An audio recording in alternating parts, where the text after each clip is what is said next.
क्षेत्र दर्शन में आज समाचार में पुनः आप सभी का स्वागत है। नजर डालते हैं आज के समाचार की ओर। चित्तौड़गढ़ जिले में गत कई समय से अवैध खनिज एवं बजरी माफिया हावी है। यह बात किसी से छिपी हुई नहीं है, न तो पुलिस से छिपी हुई है और न खनिज विभाग से छिपी हुई है। खनिज विभाग केवल दावे करता है कि उसके द्वारा अवैध बजरी को रोकने के लिए ये किए जा रहे, वह किए जा रहे, यहाँ पर चौकियां लगाई गई है, इतने वाहन जब्त कर लिए गए हैं। लेकिन खनिज विभाग के पास इस बात का कोई जवाब नहीं है कि जो बड़े खनिज माफिया हैं, जो बजरी माफिया हैं, उनमें से कितनी की उसके द्वारा धरपकड़ की गई है। हालांकि उसके पास इस बात की जानकारी जरूर है कि कितने राजनेताओं के फोन उसके अधिकारियों के पास आए और कितने ही वाहनों को अब तक वह छोड़ चुके हैं।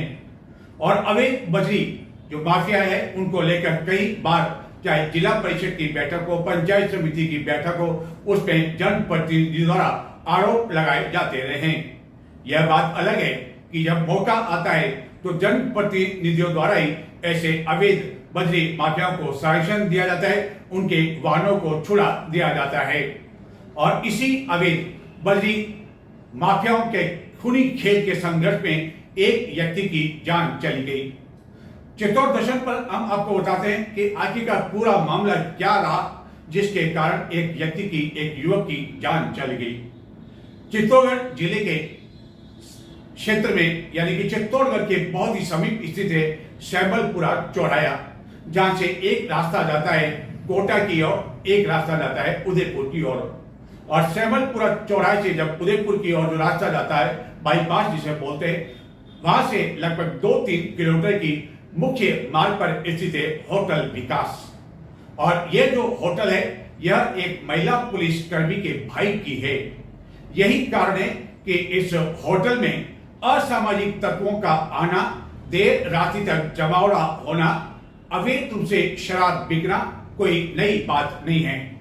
चित्तौड़गढ़ पुलिस कोतवाली क्षेत्र में यह होटल आती है और ऐसा भी नहीं, पुलिस को यह पता नहीं है कि यहाँ पर जो है असामाजिक तत्व आए दिन आते रहते हैं, देर रात्रि तक इस होटल की छत पर जाम से जाम टकराते रहते हैं और बड़े पैमाने पर यहाँ अवैध रूप से शराब परोसी जाती है।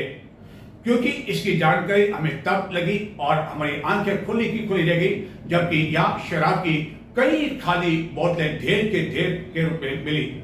सबसे पहले हम आपको बताते हैं इस घटनाक्रम को लेकर कि आखिर जो होटल विकास में घटना हुई, कहां पर हुई, कैसे हुई, किस तरह गोली चलाए जाने के बाद जो मृतक है अजय राज, उसको वहां से धक्का दे दिया गया। धक्का देने के बाद जो गंभीर रूप से घायल हो गया, उसके बाद भी हमलावरों ने उस पर उस समय तक वार जारी रखा जब तक उन्होंने यह नहीं मान लिया कि इसकी मौत हो चुकी है। और बाद में होटल परिसर में ही खड़ी उसकी एक कार समेत 2 कारों को आग के हवाले कर दिया। इसमें से एक कार में गैस किट लगा हुआ था। यह शुक्र रहा कि गैस किट इस आग के कारण इसमें विस्फोट नहीं हुआ। यदि विस्फोट हो जाता तो होटल की जो मंजिल है, होटल का जो भवन है, उसे भी नुकसान अवश्य पहुंचता। होटल हालांकि अब बंद हो गई, सोमवार को यह होटल बंद रही। पुलिस यहाँ पड़ाव डाले रही। इस कारण न तो होटल मालिक जो कि राजू बताया जाता है, न कर्मचारी मौजूद थे जिससे ये मालूम पड़ सके कि आखिरकार रात्रि में हुआ तो क्या हुआ। लेकिन रविवार रात्रि करीब 10:30 बजे जब ये घटना हुई तो उसको लेकर कई प्रत्यक्षदर्शी मृतक के साथ मौजूद थे। उन्होंने इस घटना के बारे में पूरी बात बयां की। लेकिन सबसे पहले चित्तौड़ दर्शन पर आपको बताते हैं कि आखिरकार घटना कहां पर हुई और कैसे हुई। एक समय वह था जबकि राजस्थान का चित्तौड़गढ़ शांति प्रिय जिले में से एक माना जाता था। कोई भी अधिकारी यहाँ आता था तो यहाँ से जाने का नाम इसलिए नहीं लेता था क्योंकि अमन और चैन वाला यह चित्तौड़गढ़ शहर माना जाता था। जिला भी अमन और चैन का माना जाता था। लेकिन हालत अब यह कि पूरे ज़िले में आए दिन कोई न कोई घटनाएं हो रही है। आपराधिक घटनाएं इतनी हो रही है कि ताबड़तोड़ गोलियां चल रही है। लोग मौत के घाट उतारे जा रहे हैं। न पुलिस का भय है, न कानून का भय है। मानो कानून उन्होंने मुट्ठी में रख रखा हो या अपनी जेब में रख रखा हो। इसी कारण यह घटनाएं आए दिन हो रही है। इसी तरह की एक घटना रविवार रात्रि करीब 10:15 से लेकर 10:30 बजे के समीप श्यामलपुर चौराहे से उदयपुर बाईपास की ओर लगभग 3 किलोमीटर दूरी पर स्थित एक होटल विकास पर घटित हुई। यह वही होटल विकास है जहां की यह ताबड़तोड़ फायरिंग की घटना हुई और यह होटल जो विकास है वह चित्तौड़गढ़ के एक महिला पुलिसकर्मी के भाई के नाम पर बताई जाती है, जहाँ की हालांकि सोमवार को सन्नाटा छाया हुआ था। केवल पंखे चल रहे थे होटल में हवा के लिए और यहाँ पुलिसकर्मी मौजूद थे क्योंकि एफएसएल टीम का इंतज़ार दोपहर तक किया जा रहा था। इसी होटल के ऊपर जहाँ से यह सीढ़ियाँ जा रही है, इसी सीढ़ियाँ से होकर चित्तौड़गढ़ जिले के निम्बाड़ा सदर थाना अंतर्गत मीनाना निवासी अजय राज सिंह अपने 4 मित्रों के साथ यहाँ पर पहुँचा और ये चारों मित्रों ने खाने का ऑर्डर दिया और इस खाने के ऑर्डर से पहले शराब का सेवन भी यहाँ किया जा रहा था और जो खाने का ऑर्डर दिया गया वह नॉन वेज खाने का ऑर्डर दिया गया क्योंकि यहाँ नॉन वेज खाना भी बनता है। इस बात की पुष्टि इस होटल पर मौजूद पुलिसकर्मियों के साथ ही यहाँ जो मौजूद सामान मिला वहाँ भी देखने को मिला। लेकिन जो यह शराब की ढेर सारी बोतलें, बियर की ढेर सारी जो बोतलें देखने को मिली, जखीरा का जखीरा मिला, उससे यह साबित हो गया कि यहाँ पर अवैध रूप से भी शराब परोसी जाती थी क्योंकि डर किसी का नहीं था। आखिरकार पुलिसकर्मी के भाई की यह होटल है। लेकिन इसी होटल पर निम्बाड़ा के मीनाना निवासी अजय राज सिंह जो कि पूर्व रिटायर्ड एएसआई का पुत्र है, वह अपने 3 दोस्तों ओमकार शर्मा, गजेंद्र सिंह चौहान, शैलेंद्र सिंह शेखावत के साथ यहाँ बैठकर खाना खा रहे थे।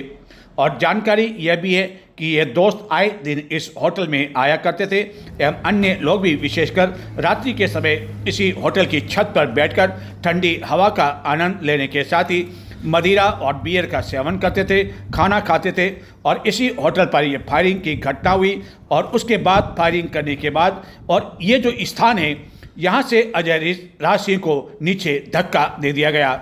हालांकि धक्का दिया या वह हमलावरों से बचने के लिए नीचे कूदा, यह पुलिस के लिए जांच का विषय है। और यह जो पीछे वाला स्थान है यहाँ पर पुलिस का वाहन दिन भर मौजूद रहा। यह बात अलग है कि रविवार रात्रि को फ़ोन किए जाने के बावजूद 112 ने किसी ने भी फ़ोन रिसीव नहीं किया। और इसी स्थान से जहाँ यह लाइट लगी हुई है, यहाँ से ये जो स्थान अजय राज सिंह को ठीक नीचे धक्का दे दिया गया, ऐसा जो इसके साथ जो दोस्त थे मृतक के घटना के समय उनका यह कहना है। लेकिन पुलिस का कहना है कि अब ये जांच का विषय है कि वह हमलावरों से बचने के लिए नीचे कूदा या हमलावरों ने उसे धक्का दिया, इस बारे में पुलिस जांच करेगी। और यह वह स्थान जहाँ की अजय राज सिंह नीचे गिर पड़ा, ऊपर से लेकर ठेठ यहाँ से नीचे कूदा या धक्का दिया गया, उसके बाद नीचे वह गिर पड़ा जहाँ खून के निशान सोमवार को भी मौजूद थे। लेकिन एफएसएल की टीम दोपहर तक नहीं आने के कारण इस स्थान को ढक रखा था ताकि सबूत मिट नहीं सकें। और उसके बाद एफएसएल की टीम पहुंची और यहाँ से नमूने लिए गए। इतनी ऊंचाई से कूदने के बाद अजय राज सिंह बुरी तरह से गंभीर रूप से घायल हो गया था। लेकिन इसके बावजूद जो मृतक के जो दोस्त थे उन्होंने बताया कि तलवार आदि से यहाँ भी हमला किया गया। यह वह स्थान है, होटल के बाहर का स्थान है जहाँ की ये खोखे देखे जा सकते, जो पिस्टल चलाई गई उसके ये देखे जा सकते हैं खोखे। यहाँ 5-6 खोखे इस तरह दिखाई दिए पिस्टल के। उसके बाद हमलावरों ने हमला किया। इसी परिसर में यह कारें खड़ी थी, इसमें से एक कार अजय राज सिंह की बताई जाती है और उस कार को आग के हवाले कर दिया एवं एक अन्य कार भी यहाँ खड़ी थी, उसे भी हमलावरों ने आग के हवाले कर दिया। और हमलावरों की संख्या 20 से 25 बताई जाती है, जो कि 5 से 7 वाहनों में सवार होकर इस होटल पर पहुँचे और उनका जो टारगेट केवल अजय राज सिंह था, जबकि उसके 3 दोस्त अन्य साथ मौजूद थे। उन पर किसी तरह की कोई फायरिंग नहीं की गई, किसी तरह कोई हमला नहीं किया गया, न मारपीट की गई। यानी टारगेट था तो केवल अजय राज सिंह था, जिसको लेकर 5-7 महीने पहले भी बजरी को लेकर दोनों पक्षों की ओर से मामला दर्ज हुआ था। लेकिन मृतक के पिता के अनुसार पुलिस ने उसे गंभीरता से नहीं लिया। जिसके कारण 6-7 महीने बाद यह पुरानी रंजिश फिर से पनपी और उसका कारण यह हुआ कि हमलावर इतने अधिक बेखौफ हो गए कि उन्होंने इस मुख्य मार्ग पर स्थित होटल पर रविवार रात्रि 10 से लेकर 10:30 बजे के बीच ताबड़तोड़ फायरिंग की। 5-6 पिस्टल साथ में मौजूद थी, कई तलवारें मौजूद थी, पेट्रोल भी था और संभवतः पेट्रोल ही इस आग का कारण बना, जिसके कारण इस कार में आग लगा दी। आप कार की जो स्थिति है उसका देखकर अंदाज़ा देखकर पता लगाया जा सकता है कि यह आग का रूप उस समय कितना अधिक भीषण हुआ होगा। और एक कार में गैस किट भी लगा हुआ है। यह शुक्र रहा कि गैस किट फटा नहीं, अन्यथा जो होटल है उस भवन को भी निश्चित रूप से नुकसान पहुंच सकता था। उसके बाद आग लगाने के बाद हमलावर यहाँ से फरार हो गए और मृतक के जो दोस्त मौजूद थे तीनों, उन्होंने 100 नंबर 112 नंबर डायल किया, कोई मौके पर नहीं पहुंचा, जिसके बाद उन्होंने अपनी मोटरसाइकिल से देर नहीं की इस होटल से लगभग 10-11 किलोमीटर दूरी पर सैंती में स्थित एक निजी चिकित्सालय बिरला हॉस्पिटल यह सोचकर ले पहुंचे कि वहां अच्छा इलाज हो पाएगा, सरकारी चिकित्सालय के मुकाबले बेहतर उपचार हो पाएगा, सुविधाएं मिल पाएगी, क्योंकि उन्हें लगा कि अजय राज में कुछ सांसें अभी भी चल रही है और इस कारण उसे वहां ले जाया जाएगा तो वह बच भी सकता है या उसे वहां से रेफर किया जा सकता था। लेकिन वहां पहुंचने पर सारे जो डॉक्टर थे वहां कोई मौजूद नहीं थे। बताया गया कि रात के समय डॉक्टर नहीं रहते, केवल इमरजेंसी में एक डॉक्टर रहता है और वह डॉक्टर भी इस हालत में अजय राज को देखकर भाग खड़ा हुआ और कोई भी उपचार करने के लिए तैयार नहीं हुआ, जिसके बाद अजय राज सिंह को यह सभी साथी श्री सावलिया चिकित्सालय लेकर पहुंचे, जहां चिकित्सकों ने उसे मृत घोषित कर दिया। और उसके बाद सोमवार सवेरे जब अन्य लोगों को इसकी जानकारी मिली और समाज के लोगों को इसकी जानकारी मिली तो बड़ी संख्या में वह श्री सावलिया चिकित्सालय के मुर्दा घर के कक्ष के बाहर एकत्रित होने लगे और बाद में मृतक का पोस्टमार्टम किया गया। लेकिन यह मांग की जाने लगी कि जो हमलावर हैं वह बेखौफ होकर घूम रहे हैं, जिनमें से कई के खिलाफ हिस्ट्री शीट खुली हुई है, जिला बदर भी है, लेकिन उन्हें कानून का किसी तरह का कोई खौफ नहीं है और जब चाहे वह गोली चला सकते हैं। पुलिस कार्रवाई नहीं करती है। खुले तौर पर यह आरोप लगाया कि राजनीतिक संरक्षण मिला हुआ है इन लोगों को, जिसके कारण इस तरह अवैध बजरी का खेल चल रहा है। खनिज विभाग हाथ पर हाथ धरे बैठा हुआ है, केवल विज्ञप्तियां जारी कर अपनी पीठ थपथपाने का काम कराए। खनिज विभाग द्वारा आज दिन तक भी किसी बड़े बजरी माफिया पर हाथ नहीं डाला गया, क्योंकि उसके मन में भी तो ये वह होटल विकास, उसके बाद जब ये खून से लथपथ हो गया और जो उसके 3 साथी थे उन्होंने 100 नंबर पे डायल किया, 112 नंबर पे डायल किया, जिसके बारे में यह बताया गया था कि 112 का जो वाहन है यह मुख्य स्थान पर खड़ा रहेगा, जिसमें एक ये भी बताया कि ओसिन जो टोल नाका है उसके समीप भी खड़ा रहेगा, कहीं से भी फोन आएगा तो यह वाहन पहुंच जाएगा। लेकिन जो मृतक के जो साथी हैं जो घटना के समय मौजूद थे उसके साथ, उन्होंने बताया कि फोन करने पर भी किसी ने रिसीव नहीं किया।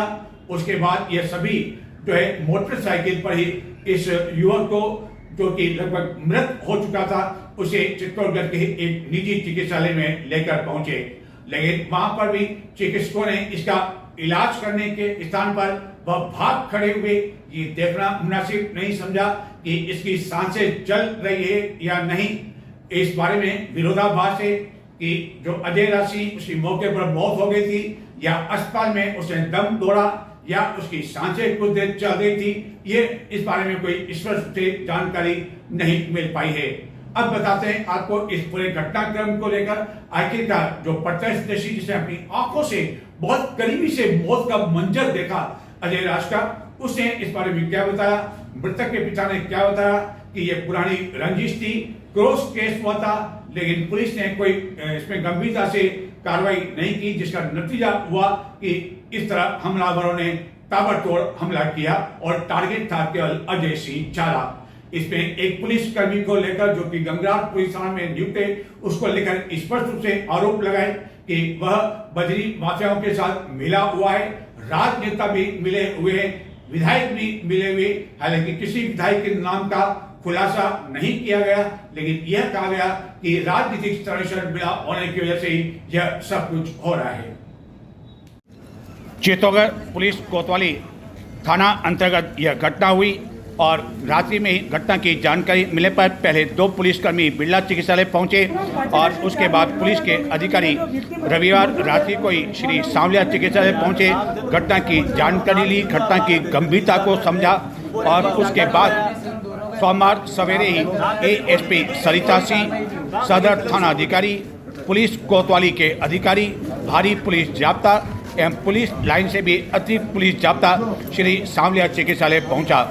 मृतक का पोस्टमार्टम करवाया गया, लेकिन बड़ी संख्या में मौजूद उसके मित्र, रिश्तेदार एवं क्षत्रिय समाज के लोगों का कहना था कि यह सब कुछ बजरी माफियाओं का खेल है और हमलावरों में हिस्ट्री शीटर भी कहीं शामिल है और उसमें कुछ प्रमुख लोगों के नाम भी लिए गए, जिसमें कहा गया कि इनको पुलिस का संरक्षण मिला हुआ है, जिला बदल भी हो चुके हैं, लेकिन इसके बावजूद किसी तरह की कोई कार्रवाई नहीं किए जाने की वजह से यह बेखौफ होकर घूम रहे हैं। हालांकि इन सभी हमलावरों के नाम बताए गए और सुनते हैं मृतक के पिता ने क्या कहा।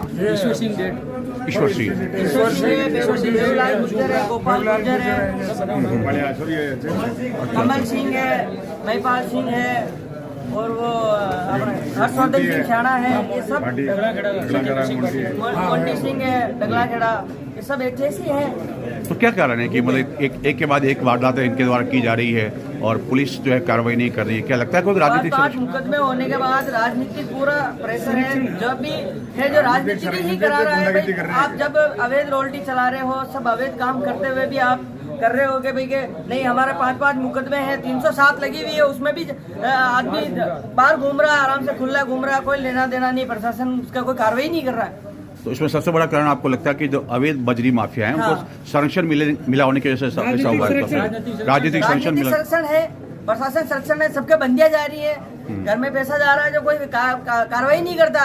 300 मुकदमे इतने लगे हुए जिनकी कोई एचएस निकली हुई है, खुली हुई एचएस, जिसमें गिरफ्तार नहीं कर रहे हैं। 2 महीना बाद में आपको जोड़ दिया। तो क्या इसमें लगता है कि जो संबंधित विभाग है खनिज विभाग, उसकी भी निष्क्रियता लापरवाही लगती है आपको? बिल्कुल लापरवाही है, बिल्कुल प्रशासन की, खनन विभाग की लापरवाही है, उनके खुल के बंदियां जा रही है ना। जी पिछले 2 महीने में 5 मुकदमे दर्ज हुए, एक भी गिरफ्तारी नहीं हुई उसमें, और 5 आदमी यहाँ पे लाइव है और एक आदमी हमारा और भी है जो जिसको बोल रहा है वो कि तेरे तो घर पे आके तेरी मम्मी के सामने गोली मारूंगा, उसमें भी रिकॉर्डिंग मैडम को भेजी है, एसपी साहब को भेजी रिकॉर्डिंग, उसमें भी कोई कार्रवाई नहीं है। कितने समय पहले मेरी बात सुनो, कितने समय पहले भेजी थी? अभी 2 महीने रिकॉर्डिंग तो आज भेजी हमने, अभी 5 दिन पहले की बात है। और कांस्टेबल गंगरा थाने का जगदीश धाकड़, जिसकी मिली भगत है, पिछले महीने में हाथ पैर तोड़े, उसके सामने 112 खड़ी है, जगदीश धाकड़ खड़ा है, उसके सामने पत्थर डाले पैर पे बड़े बड़े और पैर तोड़ दिए उसको, और उसको और बोल रहे घर पे फोन करे एक्सीडेंट हो गया, ले दो आप। और पुलिस वालों का पूरा बराबर संरक्षण है इसके अंदर। अभी कहाँ पोस्टिंग है? अभी गंगरा थाने में जगदीश धाकड़ की पोस्टिंग है, वही अभी पोस्टिंग वही है। 112 में था और खड़ा रह के पैर तोड़ा उसने और बोला ले जाओ आप, इसके एक्सीडेंट हो गया। उसको लेकर पहले आपने कोई पुलिस अधीक्षक बोला है, उसका नाम लिखा था, एफआईआर में नाम है उसका कांस्टेबल जगदीश धाकड़ की मिली भगत, कोई कार्रवाई नहीं हुई। हाँ, जोधरा गड़ा ने पूरा धरना प्रदर्शन करा, उसमें भी कांस्टेबल का नाम है जगदीश धाकड़ का पैर तोड़ाने के लिए, तो भी उसमें कोई कार्रवाई नहीं हुई, कोई कार्रवाई हुई नहीं रही, बंदियां जा रही बराबर। इसमें तो पुलिस वालों का बराबर संरक्षण है इसके अंदर, तभी ये काम हो रहा है। आप 60 फायर कर रहे हो, 1 फायर कर रहे हो, 2 कर रहे हो, 60 फायर कर रहे हो आप। और हरियाणा के बड़े बड़े बदमाश यहाँ पे गाड़ियां लेके घूम रहे हैं, यहाँ पे रोल्टी चला रहे हैं। यहाँ पे जो इनामी बदमाश है 25,000 के, जिसके बाद वो AK-47 लेके खड़ा है यहाँ पे, फोटो डाल रखी प्रोफाइल पे, आपको खोल के बताऊं मैं, AK-47 ले रखी उसने। खनिज विभाग का अभी 2 दिन पहले बयान आया कि उन्होंने अप्रैल से एक अभियान चला रखा, जगह जगह नाकाबंदी हो रही है, तो क्या ये नाकाबंदी? कोई कार्रवाई नहीं है, नाका लगा हुआ है बकायदा। 6,000 रुपए लेके डंपर निकालते हैं, 6,000 रुपए तो डंपर जा रही है, 6,000 रुपए तो बराबर संरक्षण है, कोई मतलब नहीं है, तो बंदी जा रही है बराबर, जो काम हो रहा है सब। तो ये जो बजरी आती है क्या मुख्य रूप से भिलौड़ा से आ रही है? ये भिलौड़ा से आ रही है, अमीरगढ़ के आसपास से आ रही है, अमीरगढ़ से आ रही है। तो वहाँ जो बने हुए नाके बने हुए हैं, क्या वहाँ पर भी कोई? सब अवैध नाके, लीज तो हुई नहीं अभी तक, अवैध नाके चल रहे हैं। अवैध है तो जेब में जा रहे हैं सर, राजनीतिक अधिकारियों को जेब में पैसे जा रहे हैं, एमएलए के जेब में जा रहे हैं पैसे, पर्चे काट टोकन काट के दे रहे हो, ऑनलाइन तो कटी नहीं पर्ची, आप टोकन काट के दे रहे हो, पर्चे में लिख के कहा है एमएलए साहब गाड़ी जाबती 6,000 रुपए। तो उसमें जिले के कुछ विधायक भी शामिल है? बिल्कुल शामिल है, तभी तो काम हो रहा है भाई। कैसे हो रहा है? कोई खनिज विभाग गाड़ी पकड़ेगा तो गाड़ी छोड़ दे, अपनी गाड़ी है, कोई कार्रवाई नहीं होती। लेकिन विधायक तो है, जब मीटिंग होती है तो उसमें जोर शोर से बोलते हैं कि मीटिंग में, और वहाँ पे उनके सामने ही बात होती है, बस धरातल पे कुछ नहीं, जीरो है बस। पुलिस प्रशासन बिल्कुल सपोर्ट करता है, बंदियां जा रही पुलिस वालों के, क्यों नाम लेंगे वो? ले बोला कोई ले 1 लाख पकड़ मुंह बंद, ले 1 पकड़ मुंह बंद। तो सुना आपने कि किस तरह बजरी माफियाओं को लेकर खुला आरोप लगाया गया कि उन्हें संरक्षण मिला हुआ है। इस पूरे घटनाक्रम के दौरान मृतक का एक साथी ओमकार शर्मा भी इस होटल पर मौजूद था, जो अपने 2 अन्य दोस्तों के साथ में अजय राज सिंह को लेकर चिकित्सालय पहुंचा था। उसने इस पूरे घटनाक्रम के बारे में क्या देखा और चित्तौड़ दर्शन को इस बारे में पूरी जानकारी देते हुए बताया कि ओमकार जी, आप मौके पर थे, कितनी बजी घटना हुई, कितने लोग आए, पूरा घटना क्या? 10:30 बजे घटना चालू हुई है। मैं नीचे गया था सिगरेट लेने, तो एक मनोज चौधरी करके भिलवाड़ा का है, वो नीचे दिखा। तो उसके बाद में फिर मैंने दासा को बोलते ही जितने 7 ही गाड़ियाँ 8 ही गाड़ियाँ लगते ही सब में से बंदे उतरे और कंटिन्यूस फायर चालू कर दिया इन लोगों ने। फायर चालू करते ही ऊपर इनके 3-4 गोलियां लगी शरीर में। उसके बाद में फिर ऊपर बेरू झोपड़ा और ये आए। उसके बाद में इनको उठाया और होटल से नीचे फेंका। लगभग कितना ऊपर से नीचे फेंका होगा? 1 मंजिल से फेंका, मतलब कम से कम 30 फीट की दूरी। तो उस टाइम उन पे गोलियां चल चुकी थी? हाँ, 4 गोलियां लग चुकी। उसके बाद नीचे फेंका? फिर उसके बाद में उनके तलवारों की मारी और कम से कम और फिर 4-5 गोलियां चलाई। यानी लगभग 8-10 गोलियां चली है? 8-10 गोलियां उनके लगी हुई है। और ये पूरी क्या सीने पे चली या मुंह, हर जगह? पूरी बॉडी पे। और लगभग कितनी देर तक वो हमलावर वहाँ पूरे जो सारे हमलावर 20 मिनट तक 20 मिनट तक वहाँ मौजूद रहे? 20 मिनट तक रहे। उसके बीच में मैंने 100 नंबर पे फ़ोन किया, 112 पे किया, कोई रिस्पांस नहीं मिला। 112 पर भी कोई रिस्पांस नहीं आया? कोई रिस्पांस नहीं आया। फिर उसके बाद में मैंने एम्बुलेंस को कॉल किया, तो एम्बुलेंस भी नहीं आई। फिर उन्होंने हमारी गाड़ियाँ जला दी दोनों। तो उसके बाद में हम मोटरसाइकिल पे लेके आए, तो उसके बावजूद भी ये 3 गाड़ियाँ इन्होंने पीछे भेजी हमारे। जैसे तैसे लेके इनको हॉस्पिटल पहुंचे। डॉक्टर देखते ही भाग गया। कहाँ पर? बिरला हॉस्पिटल में। रात लगभग देखते ही भाग गया। कितने बजे पहुंच गए? करीब 11 बजे के लमसम पहुंच गया। फिर उसके बाद में पहुंचते ही डॉक्टर भागा तो सदर थाने के 2 स्टाफ के आदमी आए और सिटी कोतवाली के 2 आए।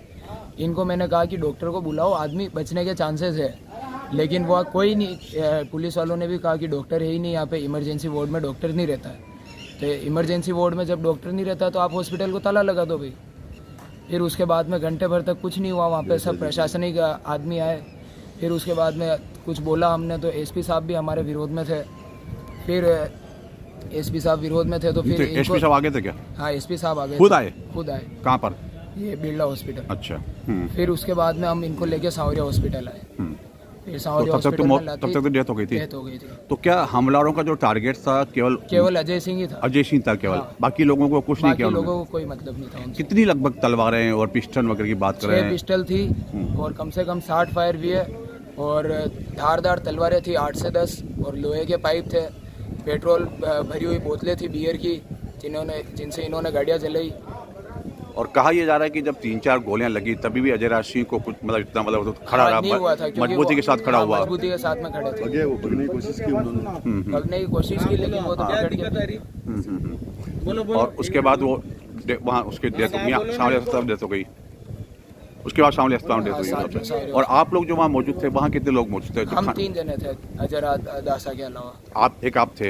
एक मैं था, एक गजेंद्र सिंह चौहान थे डेट के, और एक शैलेंद्र सिंह शेखावत इधर शेखा हाउसिंग बोर्ड। तो क्या पहले उन्होंने जब रेकी की तो उस रेकी के कितनी देर बाद हम सभी हमलावर आ गए थे? रेकी के कम से कम 2 मिनट बाद में हमला। मैंने जैसे ही नीचे मनोज चौधरी को देखा, हैंड टू हैंड ये गाड़ियाँ सब आ गई। तो आपको लगता है कि हमलावर जो पहले आसपास ही छुपे होंगे? हाँ, आसपास ही थे, और रेकी करने के बाद ही हमला हुआ है।